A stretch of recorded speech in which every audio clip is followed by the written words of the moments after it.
In this video, I may convince you that you might be missing an important part of the game, and for that, we will use my retired account. This is completely retired for about a week.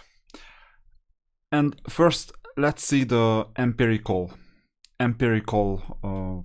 evidence. How can this happen? That's the big question. How can this happen? This is a Thursday, by the way. Battle of the Gods. You see that I finished second, despite not changing my formation.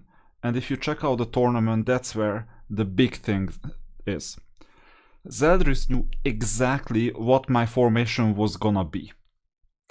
And my formation was exactly what he knew my formation was gonna be, because I hadn't logged in for more than 5 days, 6 days, whatever number of days, lot of days. And sure enough, he did exactly what he was meant to do, right? So my first team was super strong, he just bailed, he just lost it. My second team was the second strongest, so he concentrated his strongest team in there to make sure to beat my second strongest team. That's also an accomplishment in itself, by the way, so it's not that easy, and he had to spend some units in there. Let's see, by the way, the teams. I think he made a mistake. He made a mistake. He could have won. But anyway, his strongest team was the second team. No doubt about it. And that strongest team beat my second strongest team, that was this one. This team is beyond beating. It's beyond imagination.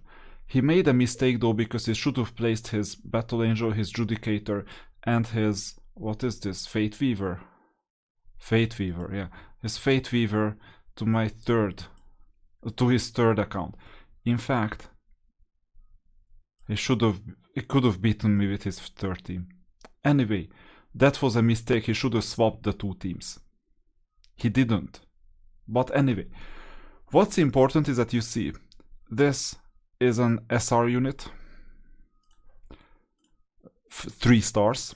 This is an SR unit 6 stars, not awakened. This is an SR unit 6 stars awakened. This is a 3 stars SSR unit. This is a 6 stars awakened SR unit. And this is a 4 stars awakened SR unit. Where are the commanders? Where are the champions? Where are the divine heralds? Nowhere. What does our opponent have? A divine herald unit that beats basically everyone. Faceless, that is a champion, although 3 stars. A commander, 3 stars. Miracle Pursuit, activated. Then a 6 stars SSR unit, awakened. Another 6 stars SSR unit, awakened. And another 6 star SSR unit. You see the difference, right? Evident difference. What is more, I haven't even had gold to level these units up to 104. Or attention. And let's see, what do you think? Who's gonna win? Who's gonna win? These are his stats. 6, 7, 6, whatever. So 9, you see attack, defense, and so on. These are my stats. Interesting. Quite a lot more, right? Level 23 are my spells, level 20, all the way to level 29 he says.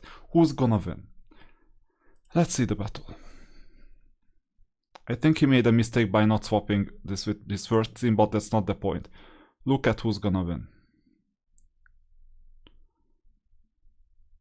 So far it's interesting, so far it looks like we're losing, so far everything is fine. Until this point. And now you see that we stopped losing energy, and the opponent is losing energy while we're gaining energy. And he lost his champion already. He lost his SSR awakened unit, although that's the alternative form, I think. And it looks like we're losing again, but we still have all 6 units. Okay, there can be luck involved as well. He lost his commander, he lost his divine herald, it's over. Now he has 2 regular units, and we're gaining energy. How can this happen? I'll answer this in like quite soon. In fact, I partially answered this. This 1 million difference in fake power is not what happened. He should have beaten me with the 1 million difference in fake power. Maybe you've seen that empirically in other places too. Two things happened. Two things. Number one, hero stats. In fact, let me show you the stats. Hero stats. Let's compare each other. 2405, 2298 attack defense. For him, 1983, 1988. You see the difference? Huge difference. I mean, it couldn't be more. Hero stats is one. The other one is unit stats. You see that my units are like quite high. 650, 620 and so on. Let's see the strongest unit of Zeldris. Even Thibaut Potry, he quit like more than a quarter a year ago, he's still 7th. See, he knew something about the game. Even Corlegon. Where is Zeldris?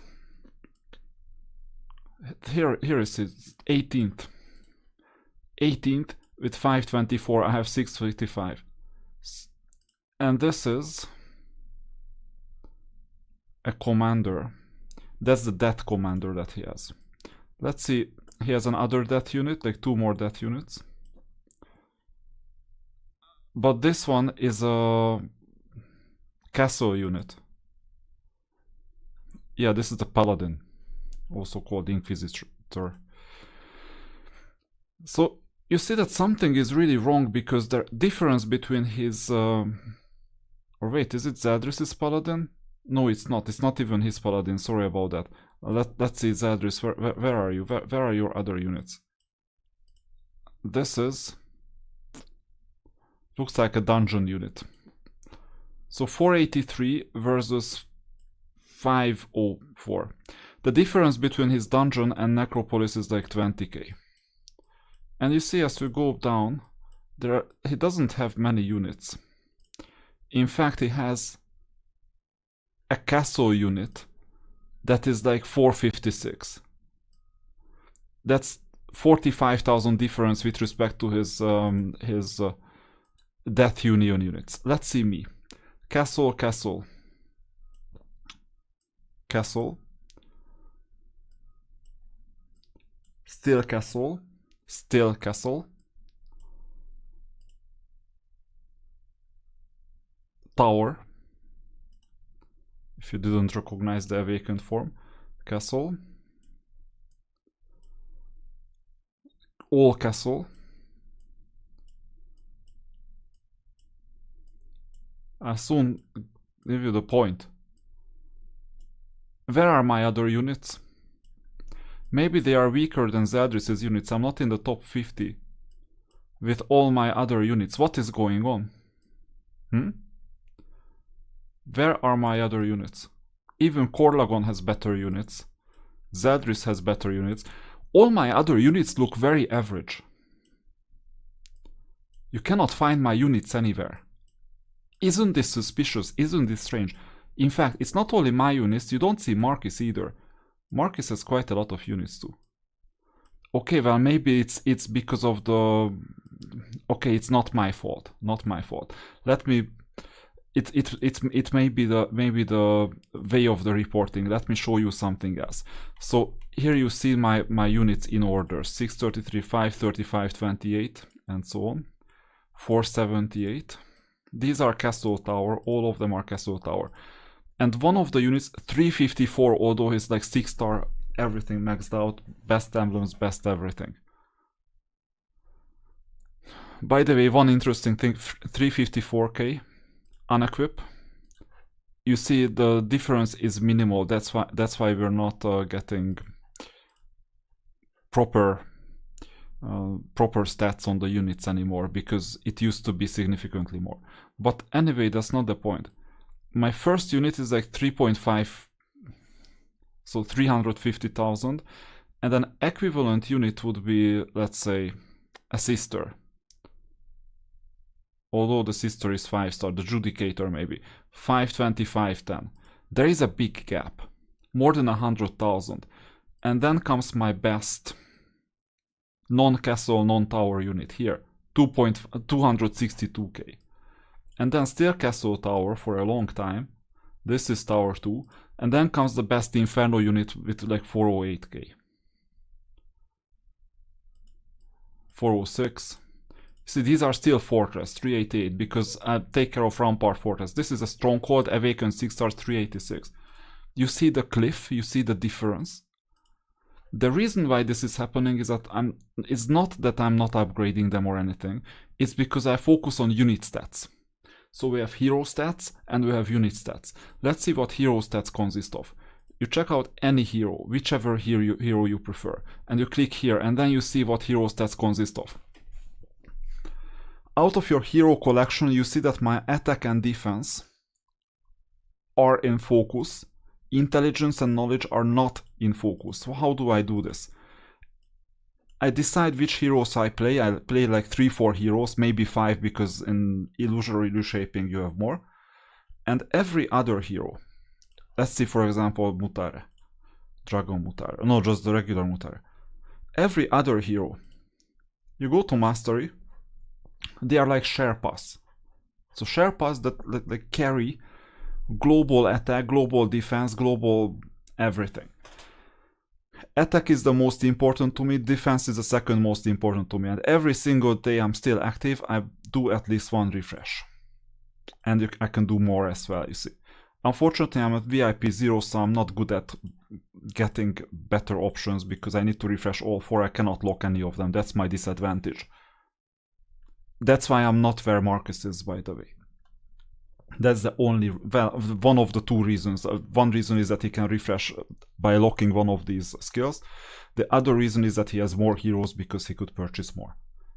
But other than that, it's the exact same principle. Every single hero, you need purple attack, purple defense. I wasn't that good at it because I couldn't refresh all of them. So that's one of the skills, and all heroes have the same stats, by the way. Skin collection, I couldn't care less about it. Although later I will on other servers, because for example the auto chest store gives you some skins. Mastery, this is something else. So hero collection is not about the mastery refreshes. This is the mastery refresh, that's what I'm doing. Hero collection is coming from whenever you get a hero, you see hero defense, hero knowledge, for example. Roland gives us 30 defense extra, 50 knowledge extra. So it's worth not only just getting the heroes, but also starring them up. So for example, you view Roland, and if you promote Roland, because you have enough universal tokens, you promote him to the next level, then you're gonna get extra bonuses. I would prefer the 3rd generation heroes because they give us attack and defense. So you see, you view, promote the hero with universal tokens. After all, this is my 2nd team or 3rd team. And then you rank them up and you see the attack and defense change. That's the second thing. So out of using the Sherpa, I changed them. I used masteries, global attack and defense. And I also used these hero collection skills that you rank up. That's another thing. And talking about heroes, so these are so far skin collection, mastery, hero collection. The next one worth focusing on is near the bottom, is the adjutant skill. The adjutant skill works in the following way. If you have a 4-star hero, for example Josephine, I have Josephine as 4-star, adjutant skill.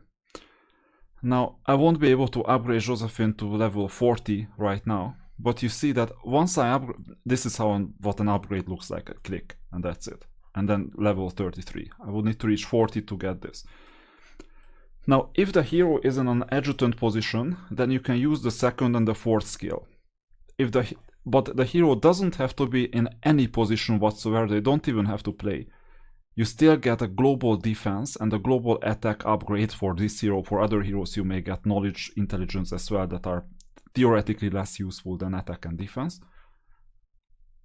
Attack is primary, defense secondary, everything else is tertiary. Now, this is a global modifier that works all the time. So don't forget this. The adjutant. Then you have artifact skills. It's not that hard. One trick that I neglected a bit, and others may be a bit better at it on other servers possibly, not on this server, but on other servers. Here I haven't seen this trend, maybe Zed started it, is that you need to level 1 your artifacts, your like expensive artifacts. So you collect all 6 pieces and then you get a level 1 artifact because you get the extra benefits. For the first level. It's also cheaper because later on higher levels you may need to get or collect 2 instances of the same artifact for a level up or even more. Then the next one is Mage Guild. Now in Mage Guild there is an interesting phenomenon, okay? So the thing is that yeah, you can get spells every single day, fine. And in fact I couldn't care less about my spells, so I just get them all. I was hoarding for Time Stop, by the way, because I was equipping Time Stop. But I'm not hoarding for anything because I retired this account. Here you can see that there are different types of spells that give you different types of bonuses. Attack, defense, spell power, or intelligence, knowledge. And the question is whether you do earth, water, fire, or air. And usually water and air are to be avoided, and earth and fire gives you the main attack and defense bonuses. Just bear this in mind. So whenever you see earth and fire, just smash the button to get those spells and level up your global attack defense. You will be grateful for it later. So that's another thing. This is still hero stats from the Mage Guild. Side quest. It's like you go to the map and then you have some trial of champions like attack, defense, whatever. So you go to not that trial of champions that you're thinking about. So you go to whichever map, for example here, like one of the chapters. I'm sure that there is something. Not in every chapter, but most of the time there is something. Here, this one. For example, this gives us knowledge. So that's the Tai Lopez Tower. Now you have other towers as well for attack defense. That's where those global skills come from as you go through the regular maps. That's another thing. It's a no-brainer. You just have to go back to the previous missions to make sure that you unlocked everything. So for side quests you need to max this out. Spellbook shelves, we talked about this. Actually I'm not sure if it's, yeah, I made a mistake with the explanation. I explained the spellbook shelf. Okay, so if you collect the spells, you get extra attack defense from mainly earth and fire. Mage Guild is something else. Mage Guild is, although it's in the same place, it's not the spellbook shelf, but it's this one, Mage or Magic Guild. Usually the middle column, for most of the time, gives you like, not here, but for example here. This gives you hero attack. This gives you hero attack. It's a no-brainer because most of the time you max this out.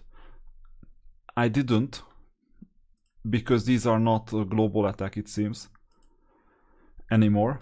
But I maxed out the skill part as much as possible. If you need some help to max this out, then you go roster, treasure store, and you see that here you can purchase these crystals. They are quite cheap, and you can make a bit more progress for some small increment, but it doesn't matter that much. Now this was the Magic Guild and the Spellbook shelf. Then you have backup formation. You see that my attack is 14 higher. Why is that happening? So you hear eternal backup formation, that's it. You see that I focused on the first one only because I wanted to level up my attack and mainly my attack. The second one is defense. If I'm not mistaken, I'm unlocking it, there is nothing. You see, hero defense +2. So this may be worth using as well. Because, you know, you upgrade it somehow. I don't know how I can continue upgrade. Yeah, it just goes with power, so it's... Yeah, we learned the first skill, amazing. And now we're learning the second skill, you see? And as soon as I level this up, I instantly get some hero defense. See? So if we go back to the heroes part, and you check this out. Backup, hero defense is here. We just activated this with the second formation. Same with intelligence knowledge. Now the problem is with backup formation is that sure, you can develop this global talent. It costs quite a lot. You see that only for 14 how much this costs. And unfortunately, these are the ones that make sense for global defense, and it happens even if you don't use the formation. But the issue is that you might want to use not the Hunt in the Forest, although Hunt in the Forest gives you global attack as well, so that this is useful. I neglected this a bit too much, so I could have increased my attack. But you want to use Arctic Coercion. This one. You want to use this. Because if you use this, it deals damage to all enemy units equal to some percentage of max HP of the opponent units when the backup units are deployed. This is huge because it's a percentage based damage without a cap. So this is a capless damage and percentage based on the opponent.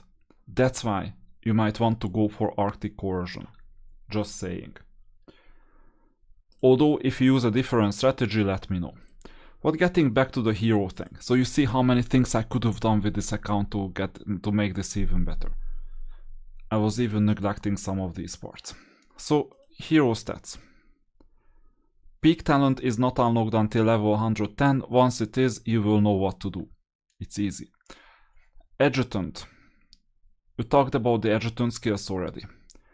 Guild Miracle. You see that it's a universal bonus. The only thing I can say about Guild Miracle is that if you want to level up your units in the most uniform way, then keep this as uniform as possible. I didn't because I wanted to collect those Star Sigils for Azure Dragon, so I went ahead with a higher Azure Dragon. But other than that, I keep everything else uniform. Because as soon as the sum of these is divisible by 6, then you level up your Guild Miracle, and then you have attack, defense, intelligence, knowledge extra. So that's another thing worth noting. And by the way, join the strongest guild because then together you can make the most progress. Needless to say that. Hint, some people didn't do it. Battle scars, it's also obvious. You don't have much influence over them unless you synthesize yourself in a selection box. Not synthesize, but do a selection box. And then that's it. That's all that you can do with hero stats. Every single component is important. You see that I took care of most of the components except for peak talent because I will never be at level 110 most likely on this account. That's hero stats. Now comes the unit stats part, and it's gonna be a lot shorter. So regarding unit stats, a lot of things influence unit stats. One of them is roster, obviously. So make sure to develop your roster, potentially all of them, but you can influence which factions, which unions to strengthen by positioning your stronger units in the correct roster. So for example, I don't play Necropolis. You see, I don't even have any units because all my Necropolis units are used elsewhere. For this reason, my Necropolis units are supposed to be basically the worst out of all. And then you see you have neutral, R, SR, SSR. By the way, this is the reason why the Wyvern dropped in value. So for example, you see that I don't have other neutral units. So essentially my Wyvern is so weak now, 354k. And you see, even like a 3-star little commander is 370k. Although I have both emblems, everything unlocked. Skill is maxed out. Talent is maxed out. Endowment potions are used properly. Everything is maxed out. Yet it's just 354k. Why is that? And meanwhile we have, let's say, an angel. Okay, here there is awakening, so it boosted us a bit. Okay, here there is weapon. That was, well, it was not even 6-starred, only 3-starred. And there are some other things. but it doesn't justify the difference 350k with respect to 630k. That's a big difference. Let's see a unit that doesn't have a banner, doesn't have a weapon, doesn't have anything. For example, this unit doesn't have anything, right? Yeah, it doesn't have a weapon. This unit doesn't have a weapon, but they are not even on 6 stars. 4 stars, both of them. And talent is, well, it's almost maxed out. Okay, I didn't have the resources. But it's not even maxed out, and this is the stronger one, and it's only on 4 stars. You see the difference? Part of it comes from roster. The other part, and it's the more significant part that comes out of not the roster, but the battle formation part. So not battle, yeah, here it is, battle formation. And if you check out castle, you see that I'm at level 5 already. So I finished level 4 and I'm unlocking level 5. And it works in a way that once you finish this whole spider web, then you level up and you get extra skills. These are my skill modifiers. Look at this. Isn't this huge? Well, I guess it is, because there is a major difference. Another thing that helps is the Eternal Crown. Here I focused on my offensive units mainly. My defense is in ruins. Charging units are in ruins. Range units are in focus somewhat, but not that much. Caster units are in focus somewhat, but not that much. So offensive, ranged, and caster. And you see the coincidence? A major coincidence, isn't it? Let's see what kind of units you have as strongest. Attacker, caster, ranged, all of them. And then comes a 6-star fully developed defensive unit that doesn't benefit from Eternal Crown at all, because I haven't done anything in the, well, actually from the other part of the Eternal Crown. The regular crown itself is uniform, but the yellow part of the Eternal Crown is not. So if you check out the Eternal Crown here, you see this is developed uniformly basically. Obviously I focus on attack caster first, and then on ranged, then charging, then defense. The talent constellation, that's what's not uniform. So it's also something worth noting. And then comes the last feature that I would nominate as an important feature, this tarot card. Here you see that you get some elemental attack, defense, and some other bonus, a lot of different bonuses on Order Guild mainly. This strengthens neutrals as well, but neutrals don't have guild level cards. I have guild level cards as well. And this is what strengthens things with Stone of Fate and everything else. That's another reason why my castle and tower units are way better than the others. So it's not that easy to keep everything in mind. And this is why oftentimes I'm amused. I'm amused about opinions saying that, oh, I focus on absolutely nothing else but just commanders and divine heralds, rather divine heralds, and I pull covenants and I neglect everything else, and I don't even purchase energy. Why this is a wrong advice? Most of the time, I'll let you know in the next video.